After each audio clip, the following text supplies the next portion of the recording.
আমাদের মাতৃসম্মেলন সব শুক্রবারেই হয়।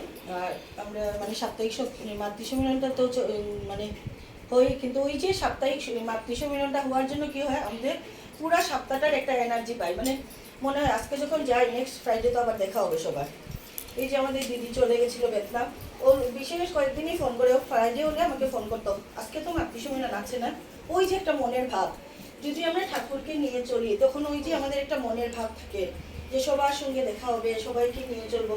ওই যে হোলির দিন সবাই আমরা গোলা টোলা মিললাম করলাম, মাতৃসম্মেলন আসি সবাই মিলে, কিন্তু আমাদের মনটাও এরকম পবিত্র রাখতে হবে যে যদি কারোর ঘরে কোনো বিপদ আসে বা কারোর যদি অসুস্থতা হয়, যেন আমরা গিয়ে উপরে পড়তে পারি ওইটাই।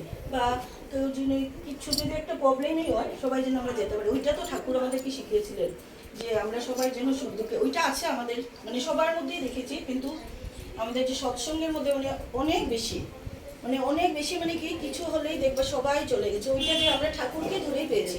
আজকে যদি ঠাকুর না পেতাম, অনেক রূপও পেতাম না, আর এরকম ভালোবাসাও পেতাম না। এই জন্য ঠাকুরকে পাওয়া মানে আমাদের অনেক ভাগ্য।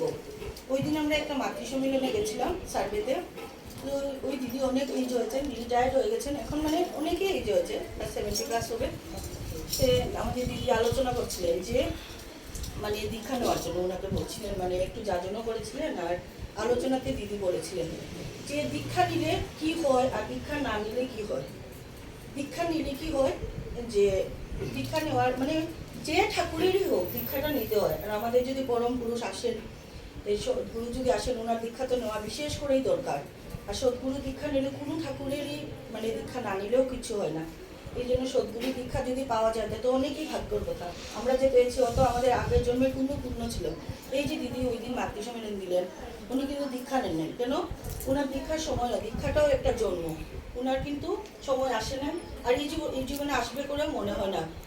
আমরা যে ওই দিন গান করে অন্তিমকালে হরিনাম আসি কিনা মুখে, ওনার এখন সময়ই শেষের দিকে আসছে, কিন্তু ওনাকে যাজন করা হচ্ছে, উনি বলছেন ওই দিন ভাববো। ভাবার কখন, আমরা 12 বছর থেকেই ভাবা স্টার্ট করতে হয় ঠাকুরকে ধরতে হলে।